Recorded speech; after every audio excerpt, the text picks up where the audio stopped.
ഇതുപോലെ വിഷനുള്ള ഒരു ഭരണാധികാരി ഇനി ഉണ്ടാകില്ല. ഈ കാണുന്ന നീല സമുദ്രത്തിന് മുകളിൽ എനിക്കൊരു ദ്വീപ് പണിയണം. ശക്തമായ തിരമാലകളെ തടുത്തു നിർത്താൻ അതിൽ വലിയ കൊട്ടാരങ്ങൾ ഉണ്ടാവണം. എൻ്റെ രാജ്യം കാണാൻ വിരുന്നെത്തുന്നവർ അത് കണ്ട അമ്പരക്കണം. 1990 ദുബായിയുടെ ഭരണാധികാരിയായ His Highness Sheikh Mohammed bin Rashid al Maktoum ഒരു ഇംഗ്ലീഷ് വാരികയ്ക്ക് നൽകിയ ഇന്റർവ്യൂവിലെ പ്രസക്തമായ ഭാഗങ്ങളാണിവ. എത്ര മനോഹരമായ നടക്കാത്ത സ്വപ്നങ്ങൾ എന്ന് പറഞ്ഞ് അന്നത്തെ വാർത്താ ചാനലുകൾ അദ്ദേഹത്തിനെ പരിഹസിച്ചു. ആ മരുഭൂമിയിൽ ആര് പോകാനാണെന്ന് പറഞ്ഞിട്ട് കളിയാക്കി. പിന്നീട് നടന്നത് ചരിത്രമാണ്. എന്നാൽ ഇന്ന് ദുബായിയുടെ സമുദ്രത്തിന് മുകളിൽ പനയോല ആകൃതിയിൽ 4000-ന് മുകളിൽ കൂറ്റൻ വില്ലകൾ നിരന്നു നിൽക്കുന്ന 30,000-ന് മുകളിൽ ലക്ഷറി ക്ലാസ് പോപ്പുലേഷൻ താമസിക്കുന്ന ഒരു ദ്വീപ് കണ്ടാൽ സംശയിക്കേണ്ട. വർഷങ്ങൾക്ക് മുമ്പ് ഒരു ഭരണാധികാരി താൻ പറഞ്ഞ വാക്ക് പാലിച്ചതാണ്. അതാണ് പാം ജുമൈറ.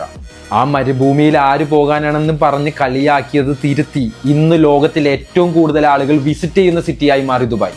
ഇന്നത്തെ ദുബായിയുടെ ടോട്ടൽ പോപ്പുലേഷൻ 3.8 മില്യൺ.